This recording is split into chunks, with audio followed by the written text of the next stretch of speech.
Tonight's lecture is going to be about geology. Alan has written a number of books since he retired, based on some of the work that I think he did, but expanded on that and been very prolific, I would say, the past 10 years.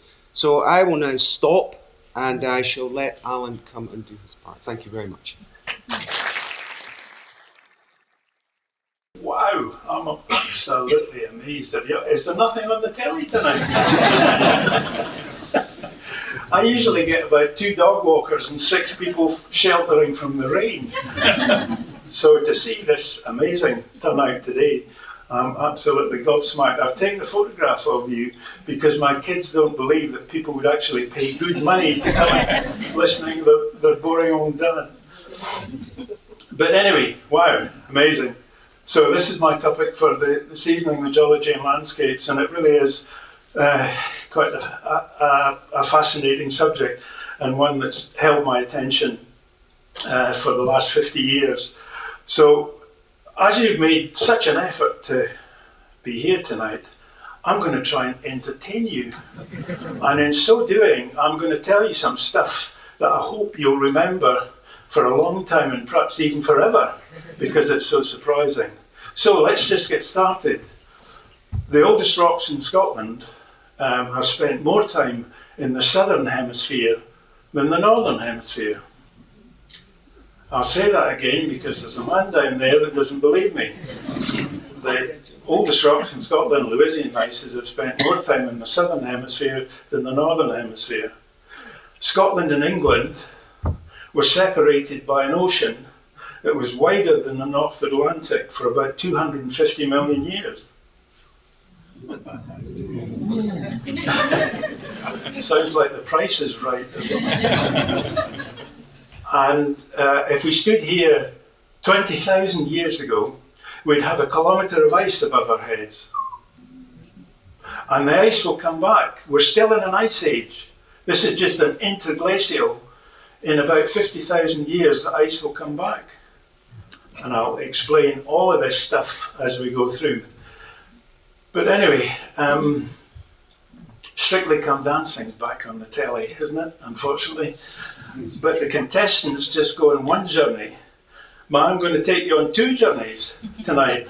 I'm going to take you through a journey through geological time and also a journey of Scotland across the globe, because we started off close to the South Pole. Can you believe it? But we did. So there we are. And before we get into that, because we've got 3,500 million years to cover, so I don't know why I'm waffling on, because we really need to get straight into it. But I can't really start the lecture without paying homage to this man, my hero, James Hutton, founder of modern geology. And this is why we're so keen on geology in Scotland, because of the work that Hutton did in the latter half of the 18th century. He was a key part of the Scottish Enlightenment, and he was a prolific writer on geology, and his main work was Theory of the Earth, published in 1795, but he also wrote on a wide variety of topics, and he deserves the label of polymath because he was so expert in such a wide range of subjects. And just draw your attention to this final one here. He wrote an early version of natural selection before a couple of decades before Charles Darwin was even born. So he's a very, very important chap. This is the Raeburn portrait, painted in about 1790 and hangs in the National Portrait Gallery in Edinburgh. And I don't know what you did in 2020 during the lockdown, but this is what I did. I was stationed in Enlightenment Edinburgh for about a year, even though I didn't leave my desk in Auchterarder. So I read all about James Hutton and all his pals as part of the Edinburgh Enlightenment, and the National Museums of Scotland were kind enough to publish this volume, and it's available in all good bookshops. 1499. So here we go. So anyway, this is a bit of the frieze taken from the foyer area of the National Portrait Gallery in Edinburgh. So this is Hutton with all his chums. From right to left, we've got Adam, the architect, Watt, the engineer, Telford, the bridge builder, Hutton shuffling in at the back there, Burns, we know him, Hunter was a surgeon, Scott, we know him, Geoffrey was a judge, a bit of a giveaway because he's called Judge Geoffrey, and there's Rayburn, the painter, and I haven't got the foggiest idea who the bloke at the end is, but I suspect he's a military man, judging by the hat. And here we have Hutton standing tall on the eastern end of the National Portrait Gallery building. He's got a rock in one hand, and he's got a geological hammer in the other. And I walked past this sculptor, must have been about 1,000 times without realising who he was. But anyway, eventually I found out, so there we are. So what Hutton gave us was a new relationship with time, because in the 18th century, Genesis and the timescales outlined in Genesis held sway, that everything happened in 7 days, and Hutton was a very keen observer of the rocks as he travelled around Scotland and England and the near continent. That was his the area that he covered, and he was a very keen observer of what he saw. And the conclusion that he reached was he could see, this is the last line of his masterwork, Theory of the Earth, he could see no vestige of a beginning, no prospect of an end. But he couldn't put any dates. You know, geologists are obsessed by geological dates, as you're going to find out very, very soon. Dating rocks is a very, very important part of the subject. And, you know, prior to that, monuments like Caledonian, 5,000 years old, you'd think, oh, we can't go any further back than that, we'll fall off the edge of time. And I'm inviting you to consider a timescale of 4,500 million years. That's the age of the Earth. So if you're to make any progress in geology, you've really got to throw away any conceptions about timescales and embrace this huge, gargantuan timescale of millions, if not billions of years. And I must say that when I was a student, I found that quite difficult to get my head around. It took me almost my first year of studying the subject, so you've only had an exposure of about 5 minutes to it. So, but anyway, with such a massive chunk of geological time, it's absolutely essential that we can divide it up into bite-sized chunks, manageable chunks, as I've put there. And so this is what's been done over time. And the one that you'll probably recognise is the Jurassic. Everybody's heard of the Jurassic. And each of these geological periods is date stamped with a beginning and an end in terms of millions of years. So how do we know how old these rocks are? Because of this guy, and we can't claim him as a Scot, but he did his best work as Regius Professor of Geology at Edinburgh University. And he developed the whole concept of geochronology, which is effectively dating rocks. And there's going to be lots and lots of long, complicated words that you're going to be introduced to this evening, but hopefully I'll give you an explanation and I'll keep them to an absolute minimum. But anyway, so all of these periods and geologists always go from the oldest at the bottom to the youngest at the top. That's convention. And it's really important that you're able to date rocks. So say if we date a rock in Scotland as being of Jurassic age, falling within this framework here from 205 to 142, that means that we can compare those rocks to what's happening in England, Jurassic rocks in England, Jurassic rocks in France, Germany, China, Australia, America, throughout the world. And in so doing, you can build up a picture of how the Earth developed over geological time. And it's taken, since Hutton's time, there's been many geologists who've made a terrific number of breakthroughs that have contributed to all of this and given us a fairly comprehensive view of how the world has evolved over those 3,500 million years. So this is a representation of geological time, a bit arty-farty for my liking, but that found its way in about half a dozen of my publications. And it purports to show the changing cargo of plants and animals that existed on planet Earth, so not just Scotland, but the whole of planet Earth, from about 1,000 million years on, because that's when life evolved, 1,000 million years ago, or 1 billion years. So, oh, look, it's at the bottom there. And it's amazing to think that 99% of all species that have existed throughout that geological period are now extinct. And we're very good at beating ourselves up and saying, oh, this plant's going extinct or this animal's going extinct because of the work of man, Homo sapiens, all the stuff that we're doing. But it's a natural process.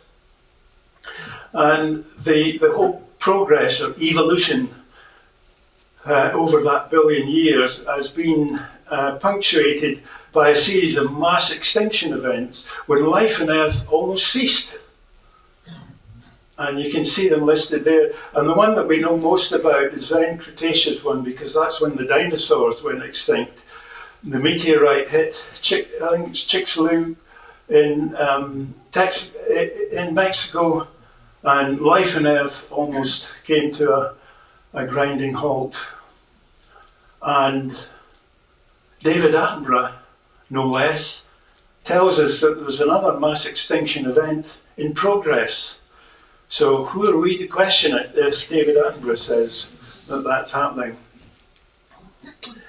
Okay, so that's all about geological time, and it really is very important that you get your head around that. The next concept that I'd like to introduce you to is the whole business of motion. And by motion, I mean how the continents move, because I've given you a taster of the fact that Scotland started off its journey near the South Pole. So how on earth did it get there? So this is a very brief explanation of the whole business of continental drift, or now what we call plate tectonics. And you can always tell when a politician is getting into trouble because he says, oh, the tectonic plates are moving. I'm sure they haven't got a foggiest idea what they're talking about, and I hope you will by the end of this 5-minute segment. So this is, just to address what's on the screen, Alfred Wegener noticed the very close fit between South America and Africa also Africa and the east coast of America.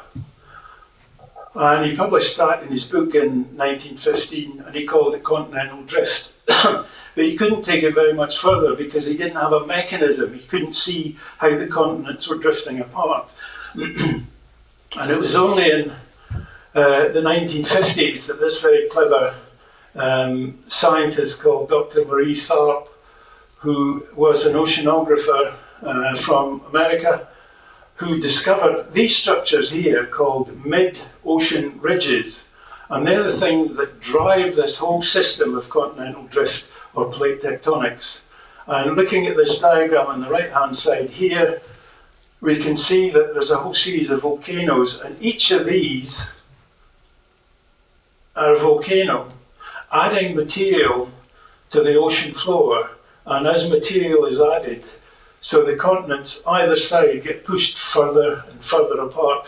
And this process happens quite slowly, about 5 to 9 centimetres per year added by these volcanoes. And you think, well, that's not very much, that's fairly inconsequential. But if this process happens over thousands of millions of years, as it has done, then it's not surprising that continents can be shunted from the South Pole to where we currently are. And that's what's happened to all continental fragments. You know, I'm focusing on Scotland because that's the title of my talk, but this is happening to every other slice of continental crust around the world. So, oops, right, okay. So we're on to, so we've drifted from calling it continental drift to plate tectonics. And this representation of the Earth here is quite instructive. It shows that the Earth is divided up into 8 large tectonic plates. So let's look at Africa here. That's one tectonic plate. There's another one, South America, and about a dozen smaller ones. And all of these plates jostle to and fro, powered by this, by the mid-Atlantic ridge or mid-ocean ridge, as new material is added, pushing continents further and further apart. And the whole thing is powered by the Earth's core. The heat comes from there. It sets up these circulation cells which moves the continents around, and at ferocious temperature down at that depth. And it's important to understand how thick these continental plates are. If you think of the Earth as a football and you put a stamp on the edge of the football, then that's the thickness of the continental plates, and everything else is called either upper mantle, lower mantle, or the core of the Earth. So this is a rather expanded version of it. So this is the engine for the whole process. These mid-ocean ridges where material is added and it pushes the continents further and further apart. But of course the Earth isn't getting any bigger. So if material has been added, there must be places where the crust is being subsumed or subducted and hence destroyed. So this demonstrates it quite nicely, where you've got a plate dipping down underneath its neighbour, so the size of the Earth remains largely the same. So these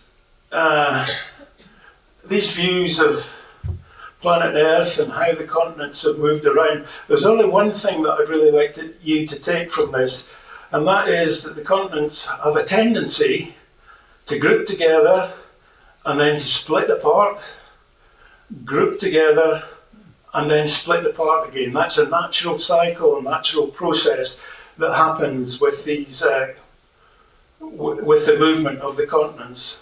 And it was a guy called Professor Ian Dalziel, who's a Scotsman, did his PhD in Glasgow, who worked out the location of each of these continents. Because obviously there's nobody around 600 million years ago to draw a map of the world.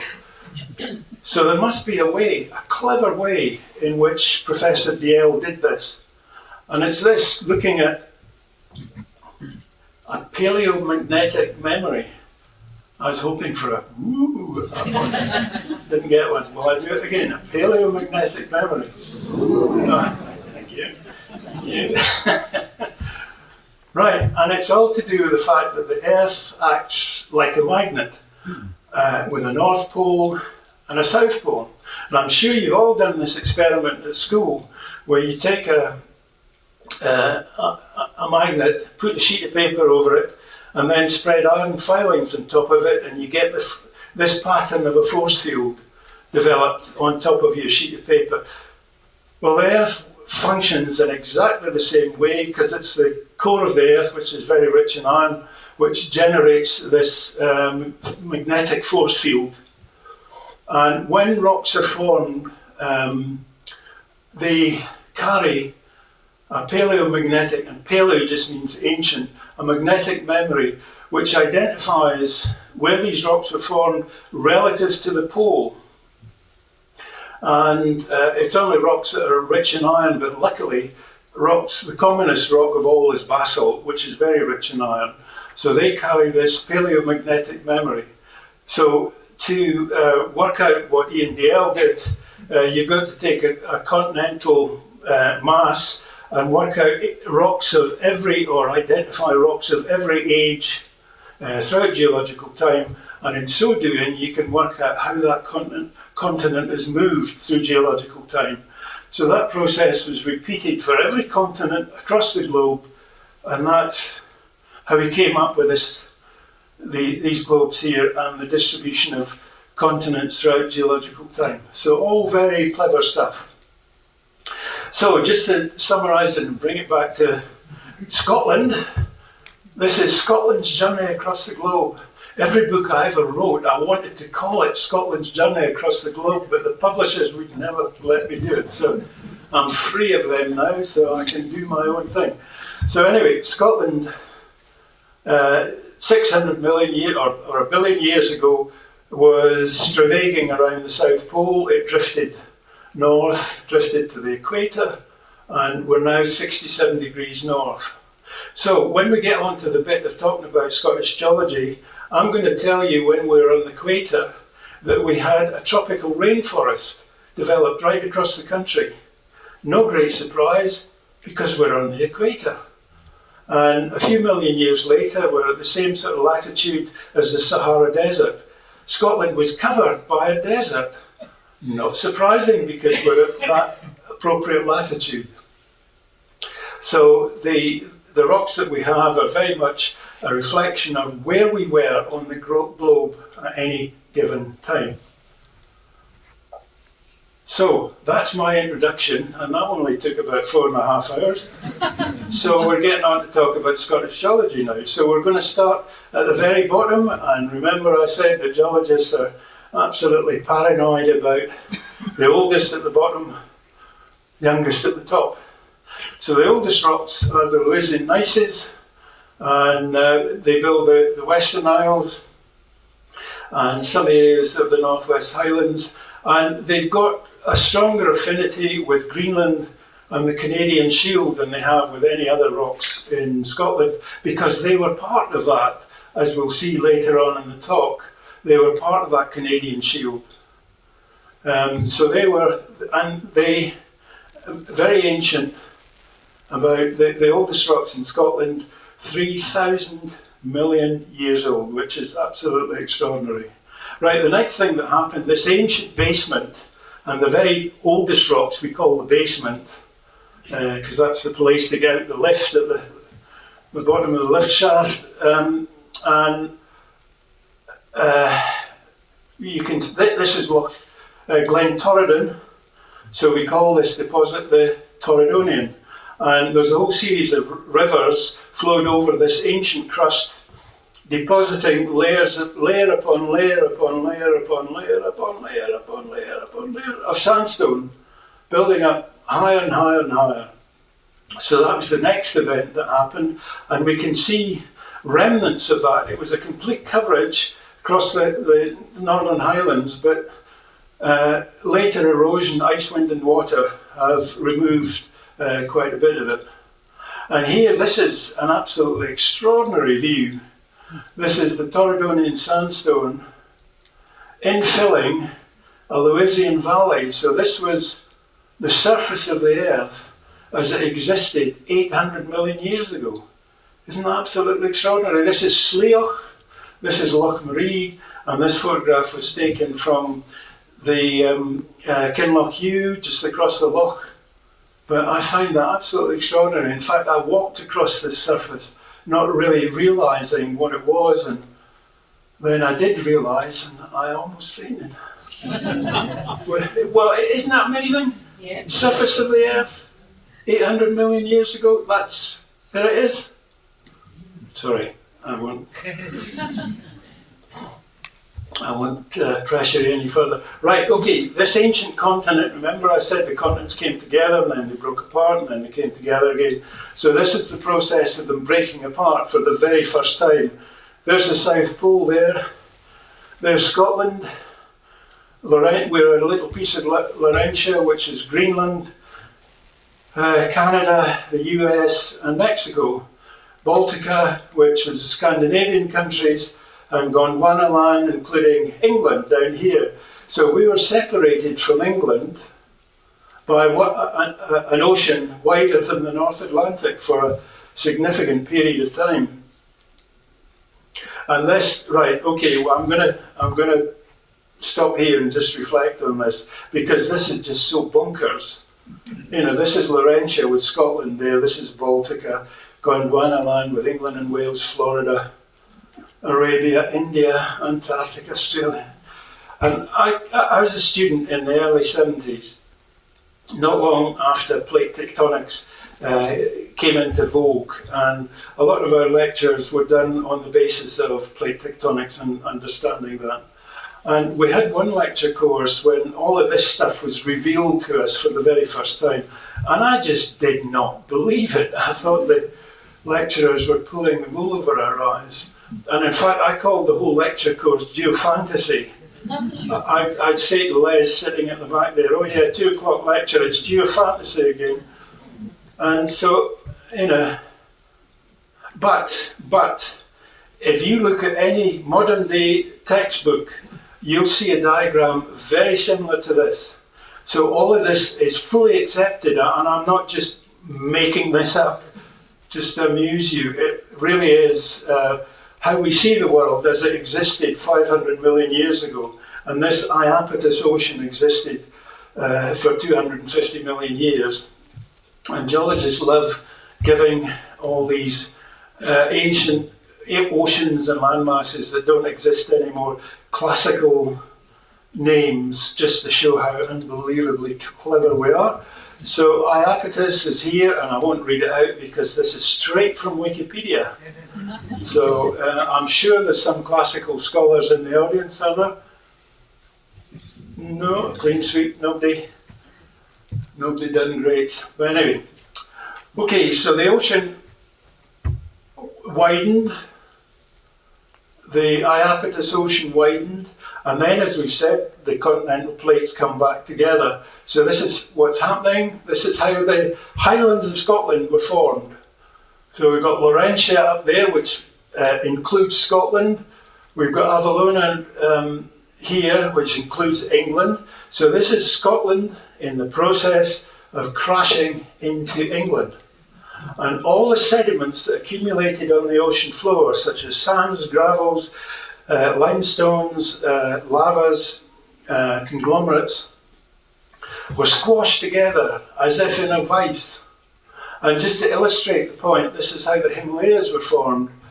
India was originally part of Africa, and it split off and then moved north and eventually crashed into Asia. And all the sediments that had accumulated on the ocean floor were thrown up into this, we call it a fold mountain belt, because you get these lovely folds. And so there's a picture of the Himalayas, and when the Highlands of Scotland were formed, they would have risen to Himalayan heights. Believe me? Jury's out on that one. It is geofantasy, it really is. And if you haven't got a background in the subject, it's not surprising that you're looking kind of skeptical. Because I was. Because, this stuff really is barely believable. But this concept is now fully accepted. So none of this is a flight of fancy on my behalf. So as these two continental areas crashed together, a new continent was formed. And you can see that we've drifted further north. This is the equator, and this is 30 degrees south. So we're still in the southern hemisphere. And this is Scotland, this is England, this is Greenland, North America, Canada. So this is a new continent that was very unstable, lots of volcanic activity, lots of faulting and fracturing of the rocks. And you can see that we're moving from the very ancient rocks through the geological column, and we're now about 40 million years or thereabouts. And this is how the rocks that we're standing on today, here in Perth, were formed. The Scottish mountains, Caledonian mountains that rose to Himalayan heights were very rapidly eroded. The plants hadn't evolved at this time, or very primitive plants had, as you can see here. So there's no vegetation cover, so ice, wind and water tore down this huge edifice of the Highlands of Scotland, and great piles of sediment were deposited on the plains adjacent to these mountains that had been so recently formed. So that's how the rocks that we're standing on today were formed. And as we go through geological time, this old red sandstone continent was a very unstable place, as I was mentioning. Huge amount of volcanic activity. Two main types. You get fissure eruptions here, such as in Iceland, where you get a crack in the Earth's crust and the lava just pours out, and the more conventional view of what a volcano looks like. And we had a wide variety of different styles of volcanic eruption, and many of the hills that we see around us today were formed at this time. And you can probably read them, the Eildons, the Ochils. In fact, when I throw back the curtains first thing in the morning, that's what I see. Craig Rossi, formed in this way. Amazing. Sidlow Hill, Salisbury Crags, Castle Rock, Chariot Hills, Campsie Field. In fact, Glasgow is almost ringed by volcanic rocks, as we'll see. I'll show you a map later on to demonstrate the extent of the volcanic activity in the central belt of Scotland. Just about every other sticky up hill that you see is a result of this volcanic activity. So, moving through time, we're now on the equator, bang on the equator.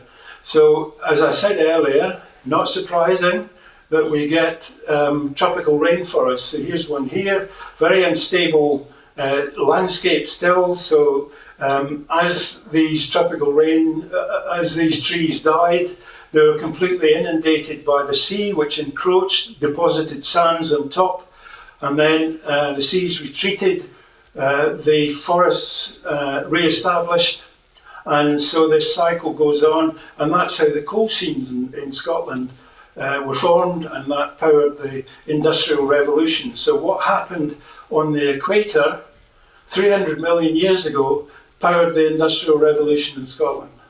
And we can see the remnants. Oops, I don't want to give you previews.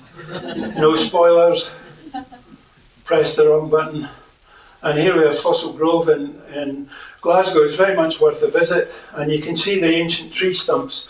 So again, I stress, we're not making this up. We've got good scientific evidence for everything that we're saying. So very much worth, I think there's about a dozen of these tree stumps. So again, to continue the volcanic theme, here we have the Campsie Fells. And you can see there's about a dozen, because I've counted them, lava flows. And between each lava flow, and I know that's a lava flow because I've sampled it, and between each lava flow we get a fossil soil. And this fossil soil contains leaves and twigs and rootlets. So we had a flourishing ecosystem before the next lava flow came along and scarified the landscape. And this whole process was repeated about a dozen times. So, you know, we've got cast iron evidence that volcanoes were instrumental in forming many of the landscape features that we see around Scotland today. And so we're in the Carboniferous period now. So what happened next? We drifted further north from the equator, and I've already given you a preview of this, that we get deserts formed. Not surprising, we're at the same latitude as the Sahara Desert, and great thicknesses of, great Barcan dunes developed right across Scotland, and this turned out to be an ideal building material, which has been exploited widely, and here's some of the buildings. Pizza Express building, I'm absolutely horrified that they closed that. I've got a petition here. Open it up again, I love pizza. But the National Portrait Gallery in Queen Street, Burrell Collection, blah, blah, blah. And not surprising that Dumfries, that many of the buildings in Dumfries are made of this stuff, because Dumfries sits on a deposit of these Permian sandstones. So the coverage was at one time continues right across central Scotland, but of course with erosion, wind and water and ice, that coverage has been significantly diminished. And I'll show you a geological map in a minute that demonstrates the extent to which that coverage has been diminished. And here it is, quick as a flash. So this is the sandstone deposit, and most of the tenements, red tenements in Glasgow, and all the other buildings that I mentioned were quarried here. Okay, let's start we always start with the oldest, the old red sandstone, where we are here. So this is what Perth and Auchterarder is built on. Lying on top of that, we've got all the volcanic features, and you can see how Glasgow is almost ringed by ancient volcanoes, and some here and some in East Lothian. And lying above that, we've got the coal measures. So these are the areas that were quarried during the Industrial Revolution here, down in Ayrshire. Excuse me. Also in Fife and a bit in Edinburgh there. So geologists have made geological maps of the whole country, but I just thought it'd be quite nice to focus in on where we are at the minute. But we've got maps that cover the whole of the country. In fact, the maps were made by the British Geological Survey, which started in about 1835 or something, thereabouts, and their primary function was to create maps of the whole of the UK. And they've just about done it, after they've been going for almost 200 years. But they've been sidetracked to do other things because they've now got to earn part of their income to keep going. But we were the first geological survey anywhere in the world, and the idea of having a geological survey has been exported to America, Europe and Africa. In fact, many of the lecturers that I had at Aberdeen, they'd worked or founded geological surveys in all sorts of obscure African countries, so they came back with a lovely tan and taught us all about Africa. But anyway, okay, so I've said that the continents move apart, come together, move apart. So here we are in the phase where all the continents have come together, and we call this conveniently Pangaea, which means all earth in either Latin or Greek. I haven't looked it up, I think it's Greek. And that means that you can walk from South Pole to the North Pole without getting your feet wet. And again, it's another one of these crazy maps: Australia, Antarctica, India, South America, North America. And you're losing patience with me now, I can tell. But again, these maps are fully accepted. This is the way the world was at this particular period during Permian times, and that's now fully accepted. So we're now into the Jurassic, probably the only geological period that you might have heard of, and Skye is Scotland's Jurassic island, and we had the remains, footprints, and these are called trace fossils, where you've got a trace of an animal, but the animal isn't there anymore. And we've got the bones of these animals, meat-eating and plant-eating dinosaurs. So you can see them here. It's a shame my grandson isn't here because he knows a whole pile more about dinosaurs than I ever will. And slightly offshore from that, we get ichthyosaur ammonites and belemnites. So this is the predominant ecosystem at the time. An ichthyosaur is just a dolphin with teeth. And an ammonite, I'm sure you've seen them, and the belemnites. And they're recorded in the record of the rocks because after these animals die, they sink to the bottom and then they become covered by sands and gravel. And you can see there's a dead dinosaur here. So eventually that will be covered in sediment, and 50 million years later, geologists like me will dig them up and say, "Ooh, isn't it wonderful?" So that's how fossils, very briefly, that's how fossils form. Right, the next period, I'll just take a gulp of water because I'm coughing far too much.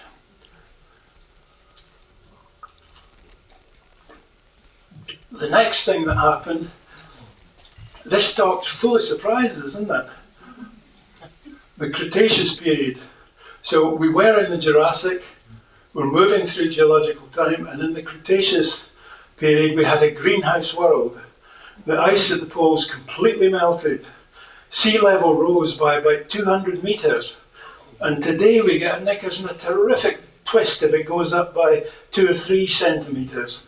During the Cretaceous it went up by 200 metres, and that's a conservative estimate. I've read other estimates that said during the Cretaceous period sea level rose by about 250 or 300 metres. And this massive change in what's happening is related to the increase in volcanic activity. So the continent, Pangaea, started to break apart. We get lots of these mid-ocean ridges forming, and that they displaced water. They pumped greenhouse gases into the atmosphere, and generally caused sea levels to rise to this extraordinary level. And England was more affected than Scotland, because England was slightly lower lying, and the white cliffs of Dover that I'm sure you've all heard of were formed at this time. And there's just a few patches of Cretaceous rocks in Scotland. And this is evidence of Pangaea breaking up. So we were very close to Greenland, to Canada. For heaven's sake, don't tell Donald Trump that we're close to Greenland and Canada, because he'll be wanting to take us over. And these are the mid-ocean ridges that have developed, and they force the continents further and further apart. And here we are, at welling of molten rock, chain of volcanoes pushing North America and Europe further and further and further apart. And this had the effect of thinning the crust as the continental plates moved further and further apart, and the plates became very thin, so a series of volcanoes popped up through this thin crust. And here we are. I can never remember these things, so I've always got to write them as a list, but you can see them: Rockall, St Kilda, Skyrim, Ardnamurchan, Mull, Arn and Ailsa Craig, and amazingly Lundy in the Bristol Channel, which is again pretty bonkers. So here we are. This is one of the volcanoes. This is Ardnamurchan. Well done, you win a coconut. And this is what the volcano looked like. We had the classic volcano shape above, but over the 500 or 50 million years, that has been planed away by ice, wind and water. And what we're left with is effectively the ancient magma chamber that underlay the volcano. And this is me with my best friend, Paul Martin, doing one of his grand tours. After I saw this photograph, I decided I've lost 1.5 stone since then, and I think it was largely because of this photograph. So I'm the fat pie standing beside. Yeah, it's true, honestly, it was. And Paul and I were in the middle of this, doing one of these grand tours, and it's in the programme called From Point to Pap, and the point is Ardnamurchan Point, and the Pap is the Pap of Glencoe. So look out for that one. I always look out for that one and make a point of not watching it. Isn't it horrible seeing yourself on the telly? I hate it. But anyway,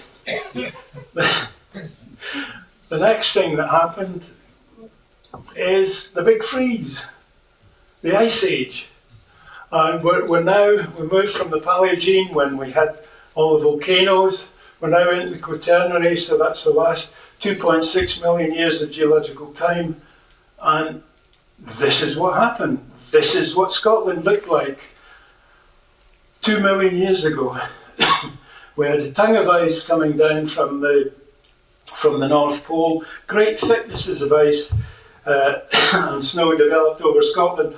Loch Rannoch, it's estimated that there's about 3 kilometres of ice over Loch Rannoch, and we had about 1 kilometre of ice where we're standing here. And there's such a thickness that it pushed out laterally, and in so doing, glaciers were formed, and that's what shaped the landscape. The Ice Age had a huge influence on the way in which Scotland looks today, because these glaciers sandpapered the landscape and created these great corries and glens and burnished the landscape generally. So that's what's largely responsible for making Scotland look the way it does today. And you can see this bit here. Sea level was about 120 metres lower than it is today, because all the water was locked up in the ice, and you could walk across to America. So just imagine how many migrants would... Sorry, I shouldn't get political. Whoa. And this is Doggerland here, which had a thriving population of hominids. I'm not quite sure which species. There were, certainly the genus was Homo, but I don't know if it was Homo sapiens or not. Moira will tell me. Go on, Moira. No. No? Oh, disappointing. Okay, so all of this ice is now melted, and it had a terrific effect of bearing down on the land surface. And Scotland is now isostatically rebounding. In other words, the land surface was pushed down, so it's now rebounding. And Scotland and England, or the British Isles, work as one unit. So as Scotland's rising, England's sinking. Isn't that tragic? Not that making a political point here. But anyway, hey-ho. Right, so so the Ice Age, 2.6 million years of geological time. The last 2.6 million, you'll be delighted to hear, it's the last 2.6 million years of geological time. It wasn't one continuous glaciation. We had hot periods and cold periods. Hot periods, cold periods. And you can see this jaggy line here tells us how the climate changed throughout geological time. And the reason for this is because of our circulation around the sun. We moved from an elliptical orbit around the sun to a circular orbit. And when we've got an elliptical orbit, we're further away from the sun, so there's less sunlight reaches the surface of the Earth. And therefore the temperatures plummet. And it takes, the periodicity as it's called, is about 100,000 years to go from elliptical to circular. So that explains these peaks and troughs, peaks and troughs, peaks and troughs in climate. And at the top of one of these peaks, that's called an interglacial, and that lasts for about 10,000 years. And it's about 10,000 years since the ice melted. So in the normal circumstances, we'd be due to go into another glaciation. But because of all the crap that we've pumped into the atmosphere, that CO2 and all the methane and all the other greenhouse gases, that's going to delay the onset of the next ice age by, I think, about 55,000 years. That's the latest estimate that I've got from the British Geological Survey that they've published. So despite global warming, the ice will come back. That's the bad news.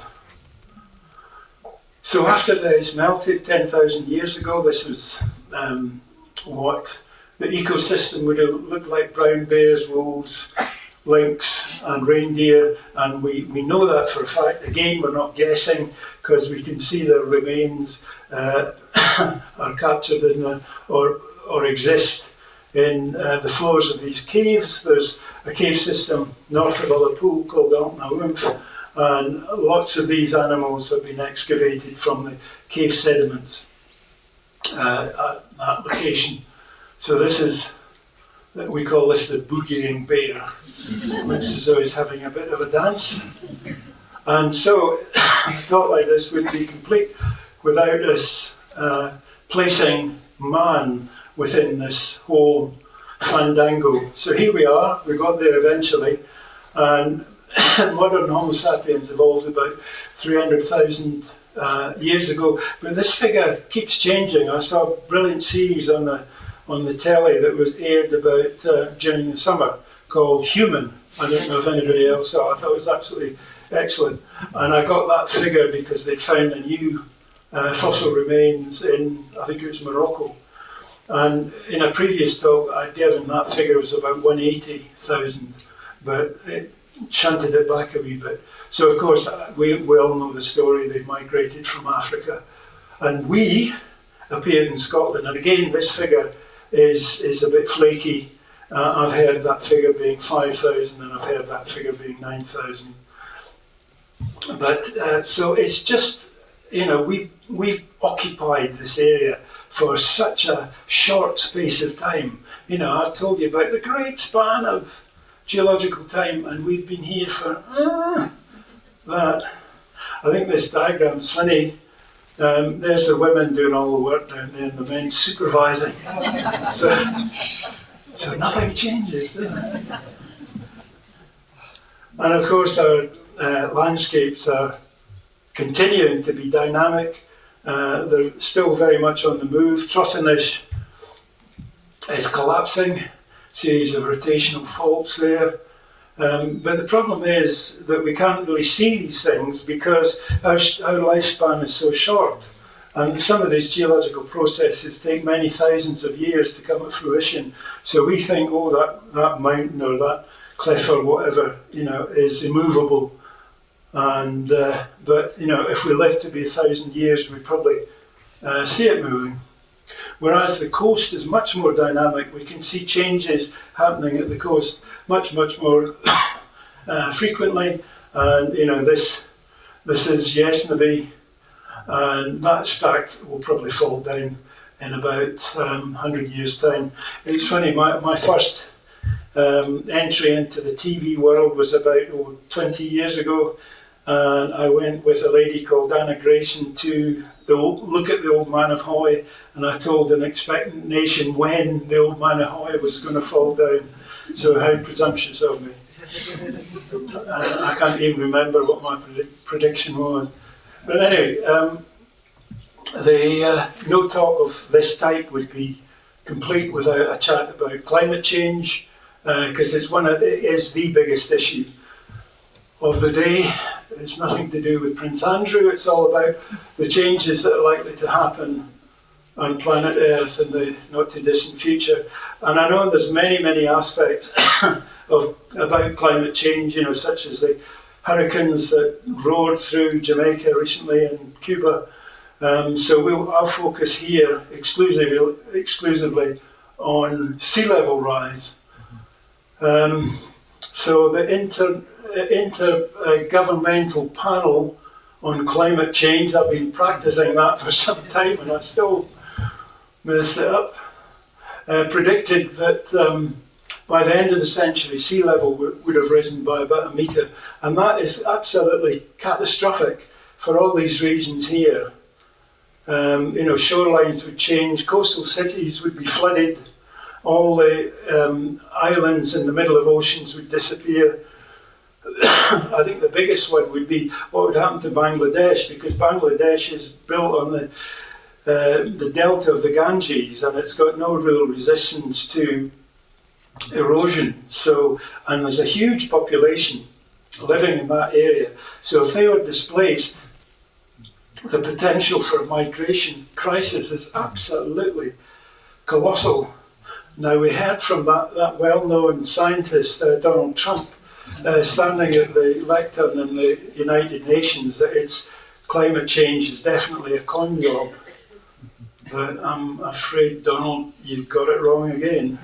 But we are doing something about it. We've got COP, and you know, we've got various ways in which we're trying to modify the emissions that we're pumping into the atmosphere. But quite frankly, it's not working. And there's a UN report came out earlier this week that said just exactly that. We're not on course to keep global warming to 1.5 centigrade by the middle of this century. And a recent report says that it's going to go up by 2 degrees centigrade, and that will have a colossal effect on all of these issues that I've outlined above. Okay, so that's where we were. That's looking back and looking forward now. This is where we might be in 250 million years, and I'm very, very safe putting this diagram up because I'm absolutely certain that there'll be nobody here to contradict me. So 250 years hence, and this isn't a huge guess because we know which direction the continents are moving and we know the rate that they're moving at. So to project forward, it's just a bit of simple mathematics to produce a map like this. So the Atlantic is gone, Australia's crashed into Antarctica, and Scotland's sitting up here somewhere. So, a very different world. But, as I've said, that shouldn't come as a surprise because everything that I've been saying is all about what a dynamic world that we live in. And, we get the impression it's not a dynamic world because we don't live long enough. If we lived 1 million years or 5 million years, we'd see all these changes. But as we only live for 70 or 80 years, then a lot of these changes aren't obvious to us. Right, so there's a bit of an advert for me here. I hope you'll rush off to buy these. So this is my homework. This is what I've been doing since I retired, and I've been trying to tell this story in a sort of regional way, relating plate tectonics and climate change and everything else to these particular geographic areas. And I'd forgotten one. Northeast Scotland was the latest one. So there's 14 regional prospectuses, as I've called them, and set in stone covers the whole of Scotland. And I had a very patient publisher, Berlin. They're very patient, but they paid peanuts. If you feel you've got a book inside me, my advice would be keep it there, because it's not worth it. A huge amount of effort for not a great deal of return, but it was good fun. Well, it wasn't good fun doing it. It's hard graft doing it. Available from. Couldn't resist that. They're all on Amazon Books UK. But anyway, okay, so I'll leave it there, folks. I've probably massively overshot my time. So if you have been, thank you for listening.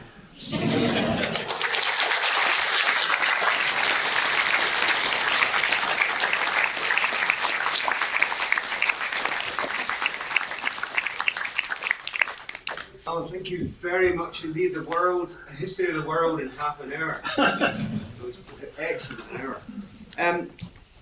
Any questions? There must be questions, I would suggest, for Alan. And I'll just pick as I see. Yes. I wondered what you would say. What's the conclusive kind of things that would shoot anyone down in flames who says the climate's always changed? Well, I've given them this lecture. The climate, things have not been static throughout geological time, as I hope I've demonstrated. We've had tropical rainforests, we've had deserts, we've had ice ages. The evidence is there for anybody who cares to look. But the problem for thickos like, and people... I hope there's no members of the press here, or members of the American embassy here. If you choose not to look, you won't find the evidence. But if you spend 5 minutes looking, you'll see the evidence. It's obvious. Yeah. Any other questions? David? I've got a question about the Carboniferous. I'll tell you what it is. Can you hear me okay? Yeah, sure. Oh, so...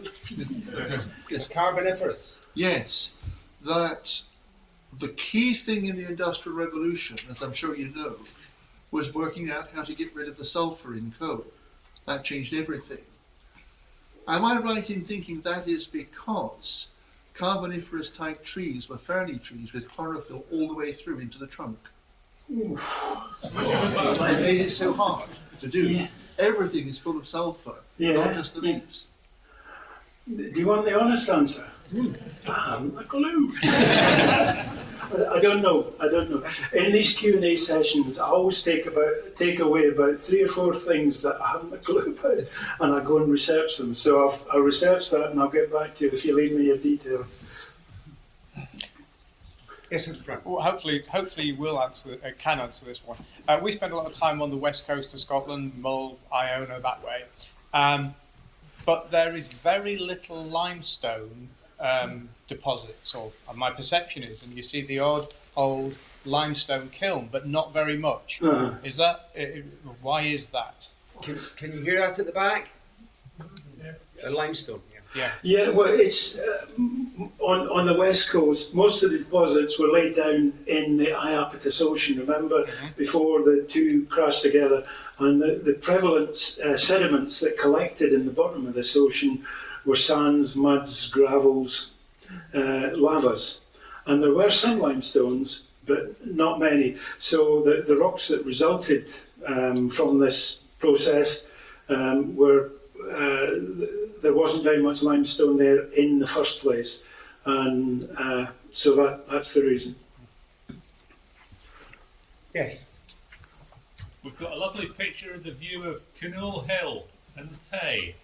Can you give us a sketch of what we're looking at geologically in Canoe Hill? Yeah, Canoe Hill. Well, it's one of the Carboniferous lavas. Remember, I showed you the picture of the volcanoes.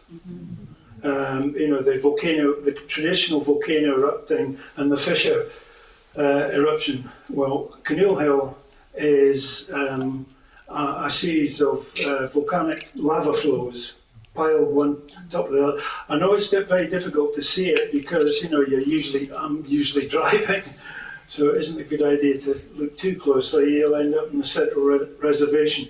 But if you do have the opportunity of looking closely, you'll see that there's lavas piled one on top of another, and that's what builds Canoe Hill. And in fact,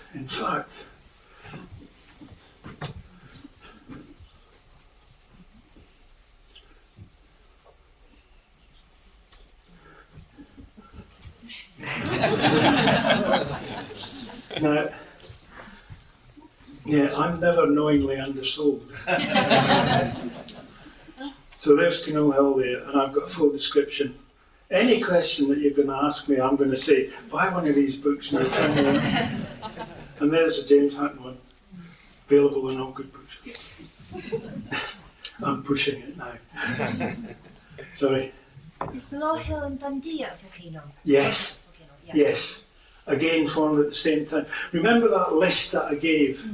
I thought this isn't, the full story, but I ran out of space. But, most of the moderately sized hills are volcanic in origin, relating to the Devonian Carboniferous and Permian period. And that's what Hutton cut his teeth on. That's how he worked out some of his early theories that went into theory of the Earth, because there's so many volcanic rocks to look at. His house was on St John's Hill, just close to Salisbury Crags. And he came up with a very elegant explanation of how Salisbury Crags came to be. At the time that everybody else in the geological world was banging on about Noah's flood, all the rocks were formed at the bottom of the ocean when Noah had his flood, and Hutton was just ahead of the game. So, my hero. Questions at the back? Sir. You mentioned that the continental drift theory was only about 100 years old. And going back to Hutton, then, how did he explain the folding of the rock if it wasn't the pressure of the Yeah, well, he couldn't. There's lots of things he left open-ended. Like his ideas on time. He knew that geological time was enormous, vast, huge, but he didn't put a date on it. He didn't put a time on it because he didn't have the technology. The technology only came, 200 years later. And it's the same with, he described in Theory of the Earth, and he's an appalling writer, His style is described by many later writers as prolix, and I didn't know what prolix meant, but I looked it up and it just means rubbish. Crap, terrible. And I truly endorse that because I had to plough through all these papers and the transactions of the Royal Society. But he is very, very clear that some rocks which are now at the top of mountains because they're full of were at the bottom of the sea at one time because they're full of fossils. And he recognised that, but he didn't know, he couldn't come up with a mechanism that took rocks from the bottom of the sea to the top of a mountain. And that only came with plate tectonics when continental slabs collided and rocks were thrown up 2 or 3 kilometres up in the air. So Hutton was well ahead of his time, but one of the things that I admire most about him was he knew his limitations. He knew not to go further than the evidence took him. And that is a great sign of or an amazing sign of a great scientist, as far as I'm concerned. You just go as far as the evidence will take you, and Hutton knew where to stop. Oh, down here, yes. Earlier you said, obviously the Earth isn't getting bigger. So I was wondering why it is that it can't expand outwards, in the core. Why is it that it's sort of finite in it, how it can... Oh, that's a very good question. Maybe the second thing that I've got to take away. But that's just I don't know. Perhaps it could get bigger and bigger, a bit like me before I went on my diet.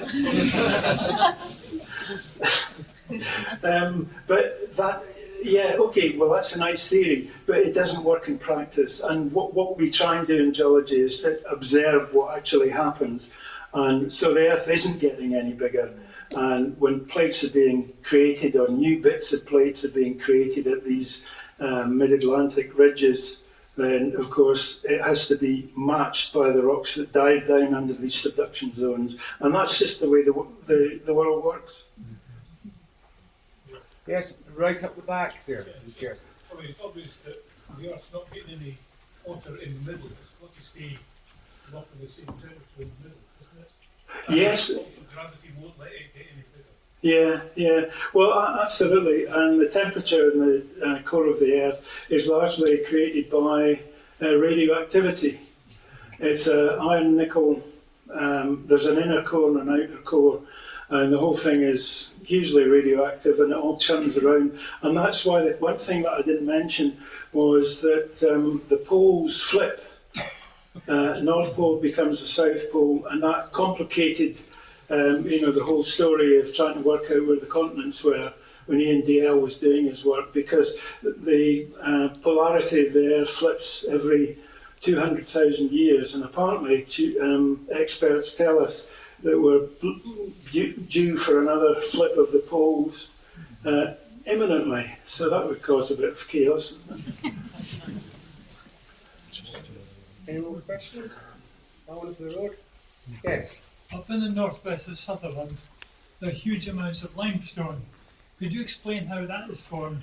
Yes. Well, that's quite an easy one, because we're back to the good old Iapetus Ocean again. So, opened 500 million years ago, and those sediments, the Dungeness limestone, were at the very edge of the ocean, and that's where limestones formed.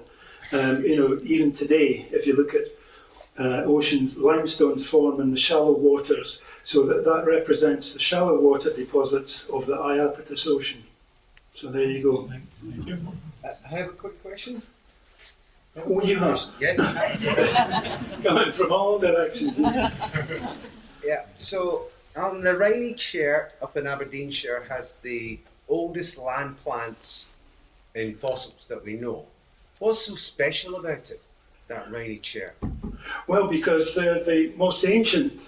And remember that slide that I showed of... That's 600 million years. No, it's about 420, thereabouts. It would be, sorry. So, but it's just they're the very earliest land plants. And it was one of my lecturers, Professor Nigel Trewin, whose life's work was to explore the Rhynie Chert, and he had several PhD students, and he did the whole thing to death. It's an amazing deposit because there's no exposure on the surface. You've got to dig massive trenches to expose it. But the importance comes from the fact that they're the earliest land plants, and there's a terrific ecosystem surrounding it. There's spiders, mites, and all sorts of creepy crawlies, millipedes and centipedes, which have been found in the chert. And the reason that there's such good preservation is that you get these hot springs, and anything that's within the range of these springs, they spew out silica, and that forms in a chert, effectively chert, and it captures anything within range of these hot springs. And then, of course, it's buried, and then the geologists come along and dig it up 400 million years later, slice it up, and find all these amazing, this amazing ecosystem. So that's why it's so special, and that's why when Nigel was researching, he had a whole team of experts, working on it, because there's so much diversity to look at and study. Right, thank you. Perhaps one last question if anybody's got further learning? No, we're done. We're done. Okay, Alan, thank you very much for A, the talk, and B, fielding those questions. I'm going to ask David Bowler to come up and give a little vote of thanks. Thank you very much. I'll stand behind here just in case it's embarrassing.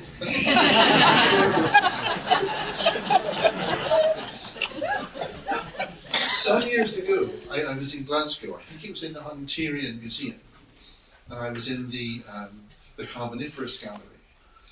And they had some rather wonderful things, like woodlice, but about this big, because that's the way they did things in the Carboniferous. And I had a wonderful idea that if you had two of them, about size 10, you would actually have a means of transportation. This is long before e-scooters were invented. But obviously the drawback would have been that you wouldn't be able to travel very fast. But this evening, our speaker has taken us on a journey about 1,000 times slower than that, from the South Pole all the way to the North. And yet I don't think any of us have thought of it as being unacceptably slow, and certainly not uneventful. So I think for taking us on such a fascinating journey without ever leaving home, and through so many changes, and bringing us safely to our destination, we should thank him for a most stimulating and exciting evening. Thank you very much.